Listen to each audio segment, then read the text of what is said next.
Alexis Joy from Alexis Joy VIP Access. It is such an honor to be chatting with you today, and the biggest congratulations to you on all of the amazing success with your career. Thank you so much. It's great to meet you.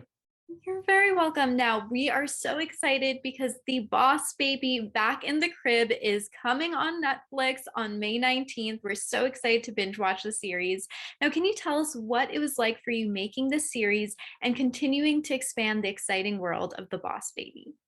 Sure. Yeah. It all sprang out of, I think, seeing what had been done or they were doing. The movie, the Family Business sequel was a work in progress at the time we started developing the show, and watched a rough cut of that and got introduced to Tina, to Tabitha, to seeing what Tim was like as an adult, and meeting Carol, and this family that adult Tim has, and really opened up all these possibilities, all these character dynamics, and really feeling like there was a whole new show here, not another season of what we'd done before, but the timeline's different, the characters are almost all new except for Boss Baby himself, and it really was this new opportunity.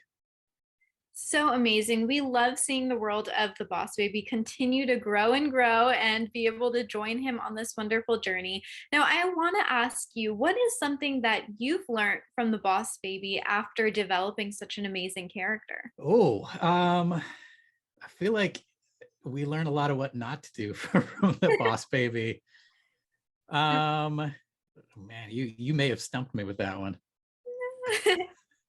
I will say this because maybe I'm being unfair to the Boss Baby saying he's more an example of what not to do, because of one thing that I do really admire about the character is his capacity for growth and change, and recognizing when he is wrong. Not to spoil things that are coming this season, but there's an evolution of the character, and he has to acknowledge that his way of doing things and his way of thinking is not 100% right. So I admire that. I can learn that from the Boss Baby. Absolutely. And that's exactly something I was thinking as I was watching the series. It's so magnificent. I can't wait for everyone to see it on May 19th. But it's definitely something different from what we've seen in other parts of the Boss Baby world. And it's going to be super interesting for people to see a different side to the Boss Baby in this series, which is super exciting. Now, Boss Baby and Tina lead a new field team at Baby Corp.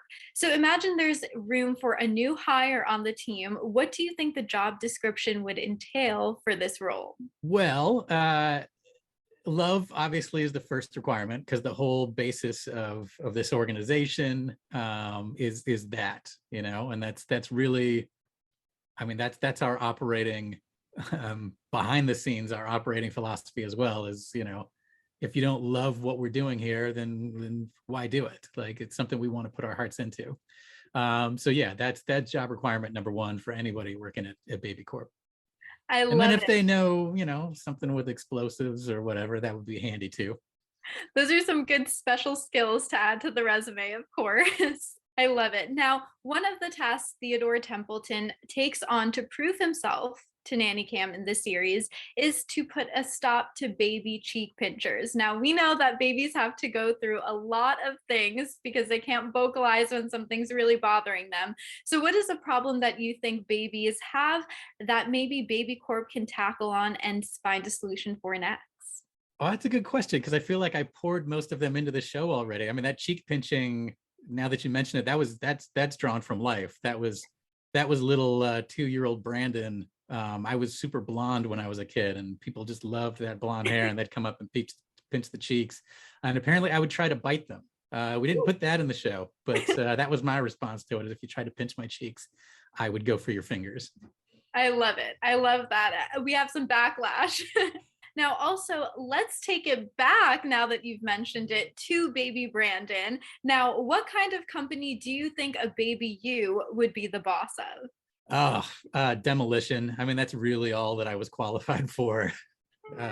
Little Brandon probably wrecked more things than he would build as a company. great. And at least if there are any cheek pinchers there, he now has some backup. They would know not to. They would learn very quickly what a bad idea that was. Exactly. There we go. Now, what is something that you're proud of that the boss baby has accomplished that you think he should add to the top of his resume? Um, yeah, I kind of mentioned a little earlier, but becoming a better person. He was already as about as accomplished as you can get in the business world. There's a statue built of him in the lobby. I mean, that's there's not much place left to go on the corporate side of things, but learning to be a better person, which I believe makes you a better boss, that's harder to quantify, but I think that's the most important thing that he's learning through the course of this series.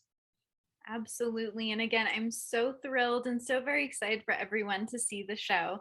Now, what is a moment that sticks out to you the most from working on this series, or do you have a favorite part from working on the show?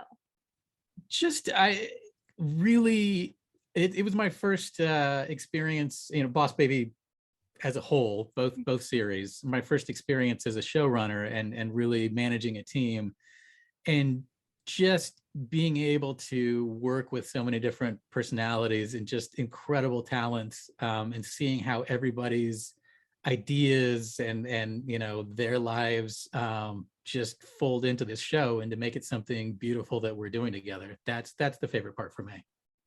That is so wonderful. And there's so many things to love about the Boss Baby world, but about this series in particular. And I love how, as you mentioned, we see all of the different kind of personalities in the characters as well. So I'm super thrilled for everyone to see it. I can't say it enough. And it's such a wonderful show that both kids and families will really thoroughly enjoy co-viewing together. Now, I have to ask if you could give anyone at Baby Corp a promotion, who would it be and what would they be promoted to?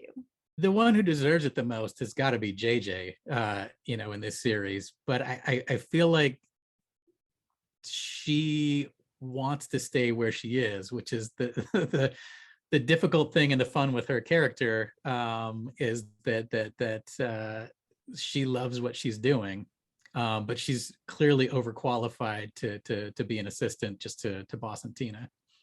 I love She it. she could she could manage she could supervise very easily. Yeah, definitely. Now, lastly, Brandon, what are you looking forward to the most for fans to see as this wonderful show debuts on May 19th? I think the new characters, really they're all a lot of fun. Some of whom you would have seen in the movie and in the family business movie, but then others that are new to the show. Just from a standpoint of designs and the standpoint of our voice actors, and the way that they're animated and the way that they were storyboarded, just they're so much fun, these new characters, and I'm really excited for people to see how they work and fall in love with them. Absolutely. Falling in love with them is certified. I truly fell in love with all of the characters. It's so fun to watch and they're so full of life. But thank you so very much for bringing such a wonderful story to life and to screens for everyone to enjoy. And thank you very much for taking the time to speak with me today, Brandon. I'm so excited for this show to release and for everyone to keep watching it over and over again. Thank you.